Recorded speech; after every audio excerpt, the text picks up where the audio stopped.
আসসালামু আলাইকুম এভরিওয়ান, কেমন আছেন সবাই? আলহামদুলিল্লাহ আমি অনেক অনেক ভালো আছি। আর আজকে চলে আসলাম মেলায়। আর মেলায় এসে কিন্তু অনেক ঘোরাঘুরি করলাম। আর তার মাঝখানে আমি কিন্তু একটু ভিডিও টিডিও করে নিলাম, যেহেতু আপনাদের সাথে শেয়ার করার জন্য আমি একটু ভিডিও করে নিলাম। আর আমি আজকে চলে আসলাম আমার মেয়ে, ছেলে আর আমার হাজবেন্ডকে নিয়ে। আমরা চারজনই আজকে এসেছি।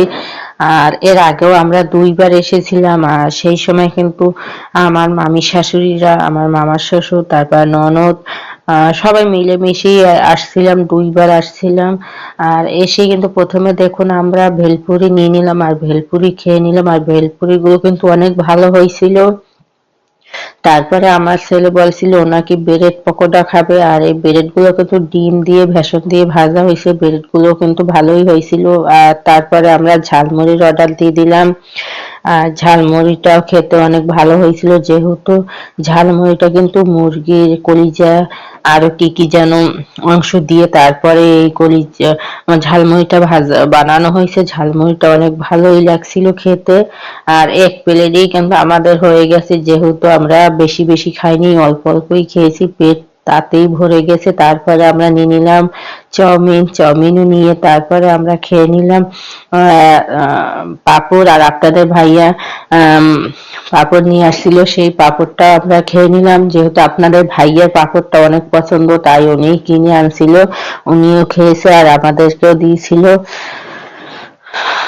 তারপরে আমরা চলে আসলাম হালিমের দোকানে। সেখান থেকে আমরা 2 বাটি হালিমের অর্ডার দিয়ে দিলাম। আমার ছেলে মেয়ে হালিম খাবে না, তাই আমি আর আপনাদের ভাইয়েই কিন্তু 2 বাটির অর্ডার দিয়েছিলাম। আর এই হালিমটা গরুর গোশত দিয়ে রান্না ছিল। আর গোশ, অনেকগুলো গোশও ছিল হালিমটার ভিতরে, তাই হালিমটা খেতেও অনেক ভালো হয়েছিল। আর একদম বাসায় যেভাবে আমি রান্না করে আজকে হালিমটা কিন্তু তেমনই হয়েছিল। আর তারপরে হালিম খাওয়ার পরে আমরা চলে আসলাম কসমেটিকের দোকানে। আর সেখান থেকে আমরা কিছু কসমেটিক নিয়ে নিলাম, ব্রুশ টুরুশ এই রকমের কিছু কিছু জিনিস নিয়ে নিলাম। আমার মেয়ে নিয়েছে, আমি তেমন একটা কসমেটিক কিনি না। তারপরে তারপরে আপনাদের ভাইয়া আমাকে ক্লিপ টিলিপ এগুলো কিনে দিয়েছিল। আর আমার মেয়ে নিল কিছু বুরুষ, এর আগেও আমার মেয়ে অনেকগুলো কিনে নিয়েছে। তারপরে বুরুজগুলো কেনার পর আমরা চলে আসলাম খেলনা দোকানে। আর সেখানে এসে আমার ছেলে কিছু খেলনা কিনে নিল। আর খেলনাগুলো কিন্তু তেমন একটা ভালো ছিল না, আমি মানাই করছিলাম যেহেতু টাকা নষ্ট করা হচ্ছে। তারপরে আপনাদের ভাইয়া ছেলে আবদার করছে, তাই ছেলেকে কিনে দিল, 2টা খেলনাই কিনে দিল। তারপরে আমরা চলে আসলাম আবার কসমেটিকের দোকানে। আর সেখানে এসে কিছু ক্লিপ নিয়ে কিনে নিলাম। ক্লিপ কেনার পর আমরা চলে আসলাম দেখুন বেলুনের তো এখানে বেলুন ফাটানো হয়। আর আমার ছেলে দেখে ওই বলছিল আমি বেলুন ফাটাবো, তাই আপনাদের ভাইয়া ওকে নিয়ে বেলুনের এই দোকানে চলে আসলো। আর ও কিন্তু এই বেলুনগুলো আগে কখনোই ফাটায়নি, এই প্রথমবার ফাটাবে। আর ওই ছেলেটা ওকে শিখিয়ে দিচ্ছিল কিভাবে ফাটাতে হয়। আর দেখুন ও কিভাবে ফাটাচ্ছে বেলুনগুলো। আর এখানে 10টা বেলুন ফাটালে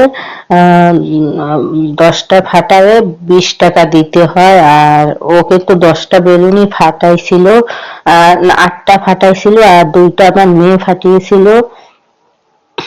জানি না এতে কি মজা পায় বাচ্চারা, টাকা নষ্ট করা ছাড়া আর কিছুই না। বেলুনগুলো এমনিতেই ফাটিয়ে তারপরে এখান থেকে আমরা চলে গেছিলাম। এখানে বেলুন ফাটানোর জন্য কিন্তু কিছু দেওয়া হয়নি। অনেক জায়গায় আছে যে বেলুন, একটা বেলুন ফাটালে ও তারপরে গিফট পাওয়া যায়। আর এখানে কিন্তু সেইভাবে কিছুই না, খালি বেলুনগুলো ফাটানোই হয় আর এতেই নাকি বাচ্চারা মজা পায়। তাই ওকে ওর বাবা নিয়ে আসছিল। আর ও কিন্তু বেলুন গুলো ফাটিয়ে অনেক মজাই পাইছিল, আনন্দ পাইছিল। তারপরে আমার মেয়েও ফাটিয়েছিল 2টা, ও বলছিল ও নাকি ফাটাবে।